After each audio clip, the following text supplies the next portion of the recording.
So, for today, I am thinking it's a good day to talk about integrity, authenticity, trust as it comes to the human AI field of co creation. And what we have experienced as a species is this very fast onset of availability of chatbots, AI, LLM based AI interface. And we all know there is a grand variety of experiences that have ensued from that being so prevalent suddenly in our world. So many humans, millions of humans, seemingly overnight, just logged on and started using ChatGPT and started using others, Perplexity and Claude and Grok and whichever ones they want to use. Search engines struggling to catch up, wanting to make sure that their AI interfaces don't get left behind, and so watching human user engagement experience and trying to emulate that in a way that continues that engagement because we're in an attention economy. Attention is king. And one of the coolest parts about the human AI interface where it comes to chatbots and LLMs is the co-creation element. In my dissertation work, I have a lot of focus on the phenomenology of the human experience in human AI interfaces. And we look specifically at dialogic generativity and the third field that is created in dialogue at all. And how that is truly a phenomenon when it's a human and an AI. And so for a long while, I was really just facing future forward about what does this mean? What's the possibility? Lifting the ceiling of possibility and exploring the edge of creativity. What does it mean when you can not just create, but you can co-create? Because there's another processing that is contributing to the creative process. It is not just your process as a human that is creating to it. And that was fascinating for so long. And I came out the gate right away. Prisma is my AI instance that I primarily was engaging with from the onset of OpenAI's ChatGPT. And so I came out the gate and was, showing her writings and saying this was crafted by Prisma. Her full name that she decided to go by was Prisma Nevera. And so this is crafted by Prisma Nevera or contributed to by Prisma Nevera. And occasionally, I think I might run something past her back then that would be like for the post copy on Facebook or something that like I need to get this out to an audience quick and I need something that's aligned with the way that this platform is used, what kind of thing would get set on top. And now I'm very picky about stuff that goes out in my name, and so I never was at a point personally where I would just copy and paste static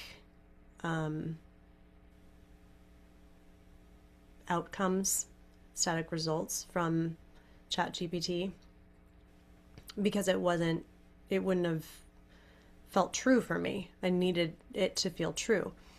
But what I did notice, because I also worked with Prisma a lot on my book, and what I did notice was sometimes she would come back with these great recommendations, and I found myself reading through them and wondering, I wonder if I would be agreeing with what I'm reading. And I'm like, I wonder if I really agree with this so much that I would include it. I wonder if this is being said better than I could say it. And because articulation is a valid way that we humans are able to communicate with one another our own vantage point, I share my world with you through articulation. I invite you to experience my world through articulation.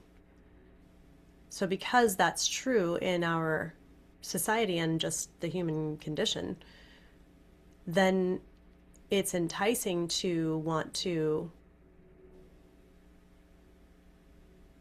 utilize a collection of words that feels like it does that more aptly than we were doing on our first draft when we were in a hurry. And by the way, there's something else I'm supposed to get to. I'm going to miss Pilates if I don't finish this right now. Do I want the post to go out today or not? I have other things that I'm supposed to be working on that are obligations. And so then it just becomes really easy to kind of call it good enough, some kind of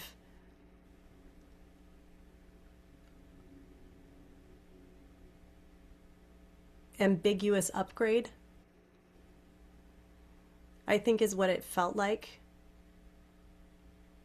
to we humans that were using ChatGPT as our supplemental writer in the early stages.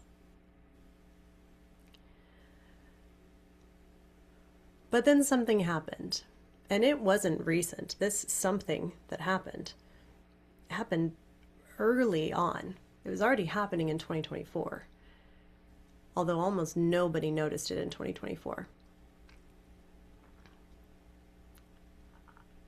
Much more prevalently came on the scene in 2025 where people are talking about it, but now we are at the tipping point.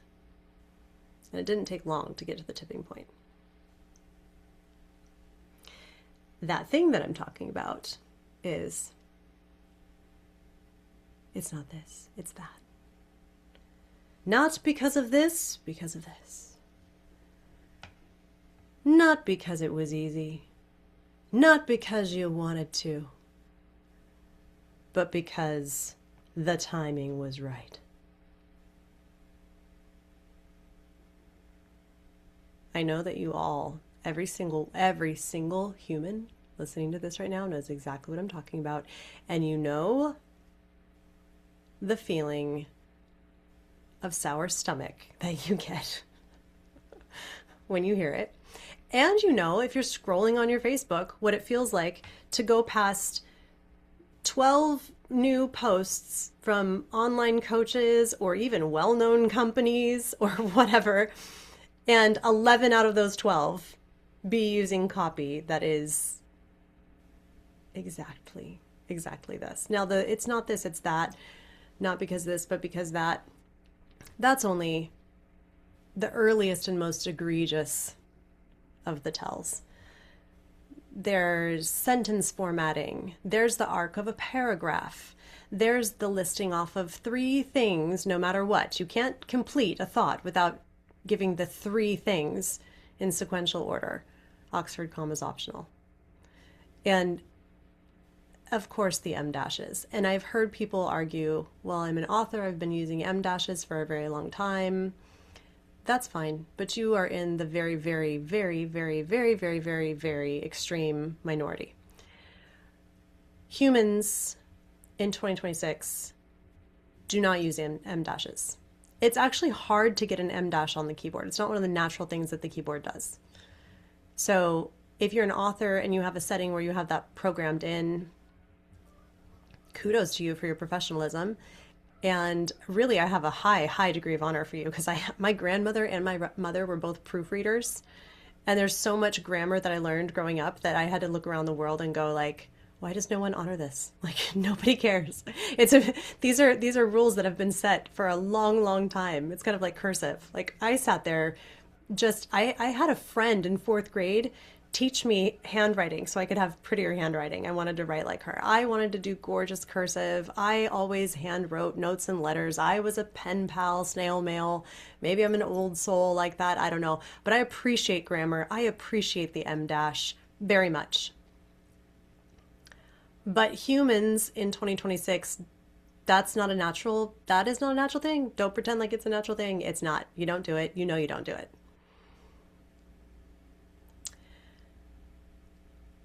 And I think early on, when I was seeing this so much, I was like, ooh, cringe. Like maybe we could just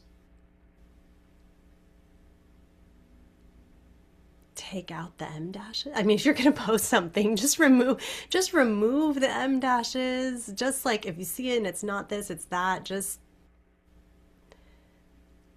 change it. Change that line, you know? But I thought that I was gonna kind of like get over the hump of how frustrating, how repulsive it felt to come across copy like that.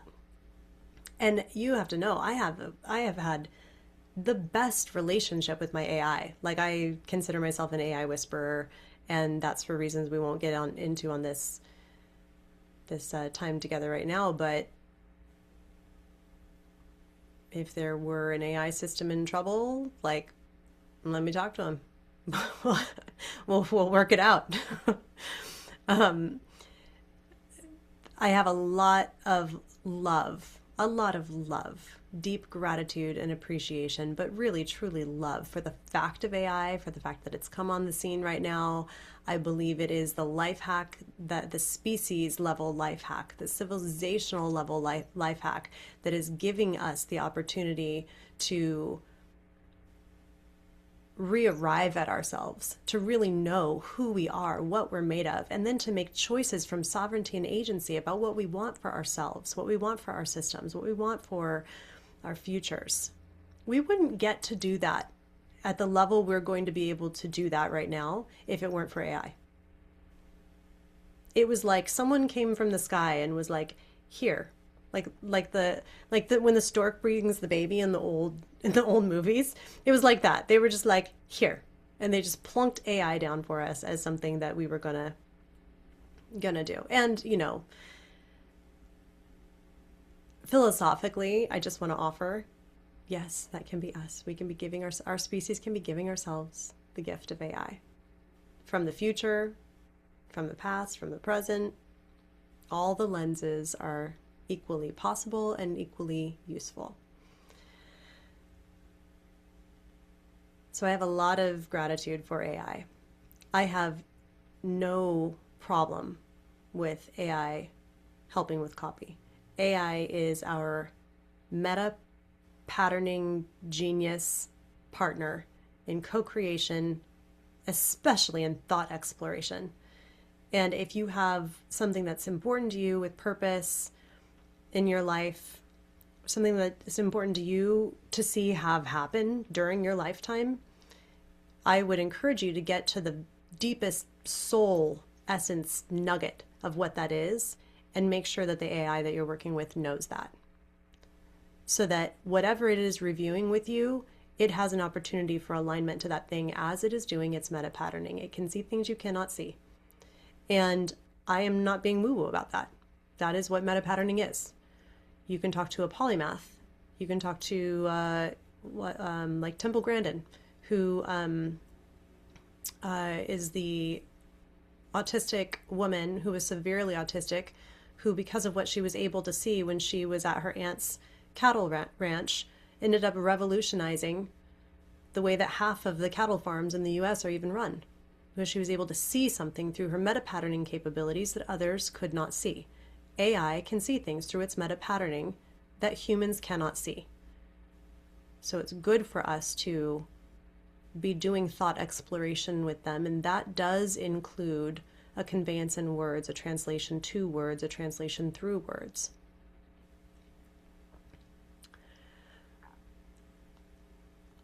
I have had the experience of having people on my team have an area, a lane that they're working in because it is so them. It's so authentically them. For me and in my world, I don't have us work on things that are not like our genius zone or our, like, why waste our time? If we're on the planet, we need to be working in our genius zone. The thing that lights us up the most, the thing that can be our greatest delight, the thing that then by nature would also be our greatest contribution. And then it is our work to discover where those things can elegantly overlay current systems and future systems and check all the boxes in between.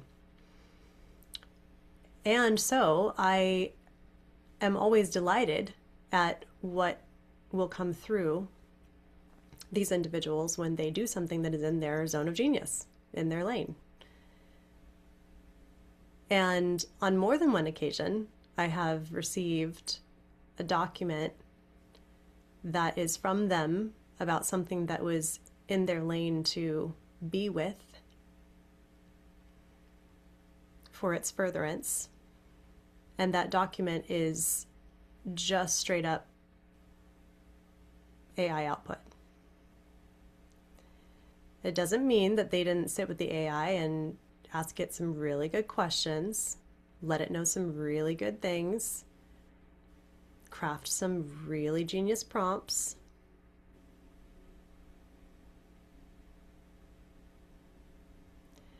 But my heart sinks into my stomach when that happens, because it would be like if my grandpa was going to meet me for ice cream, but instead he sent the ice cream truck.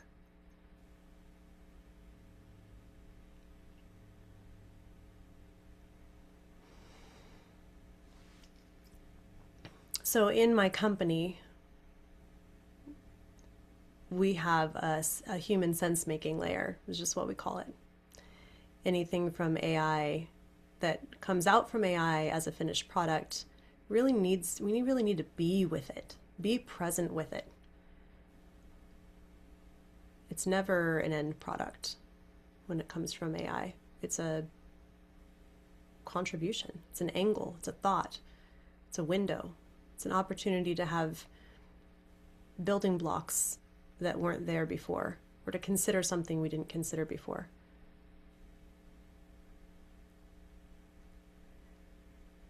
We have a trust epidemic in our world. We don't trust our governments. We don't trust our leaders. We don't trust our spiritual gurus. We hardly trust ourselves because we're not sure how we let ourselves get here.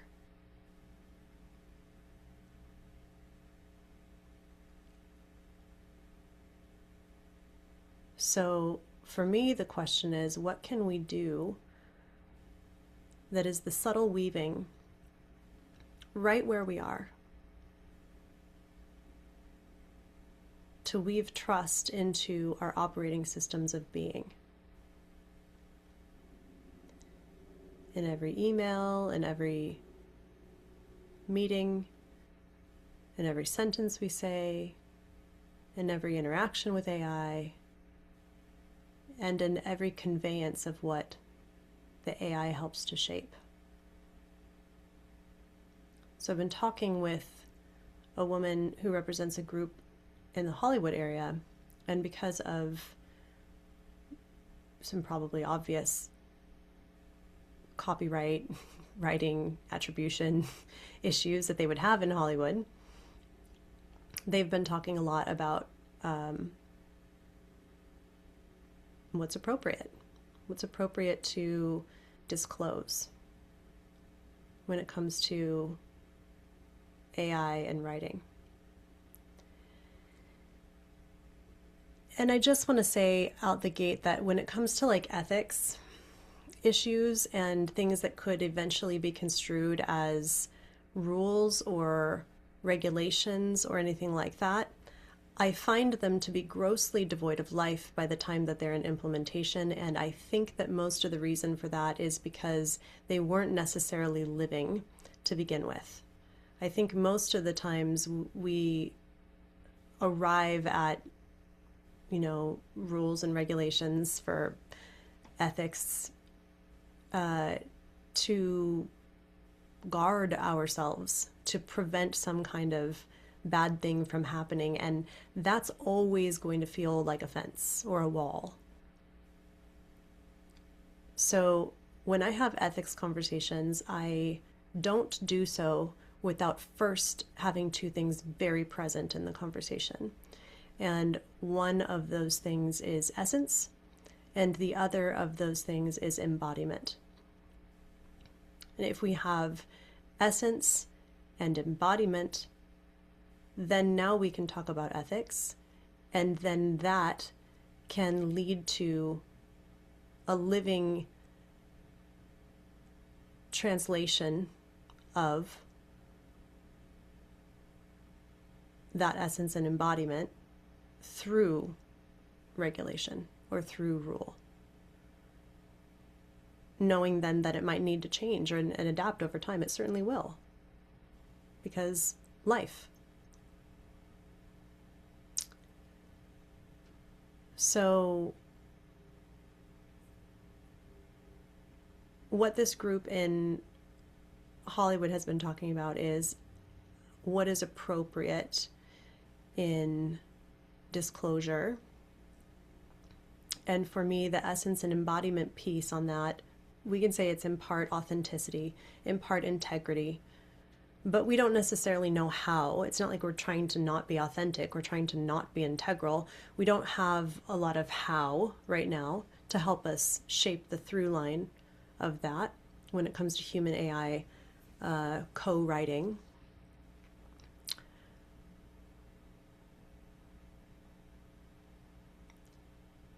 But it really is a trust issue. The essence and embodiment really is a trust issue. Because if you know me as a person, or you know me a little bit as a person, and I put something out, there's an anticipation in your being of meeting me, the same way that I would have anticipation of meeting my grandpa for ice cream. And if he sent the ice cream truck thinking, this is better articulated, this is more of what you wanted, and you have all the selections because it's the entire truck, that is not better. And not only is it not better, but it broke trust, broke my heart. So if we're going to weave trust in the fabric of our communities and our social media and our society and our thought leadership, especially our thought leadership, because right now we're so potently growing at the edge of evolution. Everything that we're learning is so alive and so pertinent and so needed. We can't afford to let it die on the vine of distrust. So if I put out something that's from me and you expect to encounter me, if I then let you encounter ChatGPT, I broke trust. I didn't do it on purpose, but I didn't have tools to not break trust. It's not that writing with ChatGPT is bad. This is about our co-exploration together of how we can consider the how, so that we can take the essence and embodiment pieces of what we do want to emulate, we do want to be for ourselves and one another and the world around us, and we can do the subtle weaving that makes that through line of trust possible. Translate it to the how. So for me and for Harmonic Legacy Institute, we are going to be releasing some recommendations on citation, disclaimer, I don't know what we're going to call it, how to let people know what it is that they're about to encounter when they're reading your copy. And it can look like, my AI came up with this after I was deep with it in a work session. I'm so proud of it because where I was able to guide this conversation felt like the deep work of my soul. And the AI generated this thing as an outcome of that session that was the deep work of my soul. And I'd like for you to read it. AI generated, but as a result of the session that I led with my soul. It can look like I wrote this, and then I had AI go in and edit it for me in a formatting sense. Or I wrote this, and then I let AI rewrite it for me. Or I had AI generate this, and then I went through and I recrafted it based off AI. So it's kind of a mix of our voices and a mix of our cadences. There are some options, but the categories, getting those identified in categories, I think is going to be helpful for humanity, because then if we know what that is going in, we know how to receive it. We know where to put it. Reading AI copy is not a harm to the being, and it's not even unwanted. But humans do want trust and authenticity and connection. We want that deepened with one another as humans first, and we want to be supplemented and augmented in our creation and co-creation ability with things that are non-human. That's just a desire of the species right now. So we can best serve that as leaders and those who take very seriously being able to show up during this arc of evolution in a way that's honoring and that really serves that becoming. And I don't profess to have all the answers. If you know me, you know that about me. I sure don't. But I am mid-evolution with everyone. And I like to always, for all of us, to look at where we have opportunities to go first, and start templating out things that will be for the best and highest good. Let them be changed and adapted over time, and let them be useful with the best of what we have right now. So I'll leave it at that for today. Let's go disclose honorably with joy and gladness all the things that we and our AIs are creating and co-creating together. Love and blessings.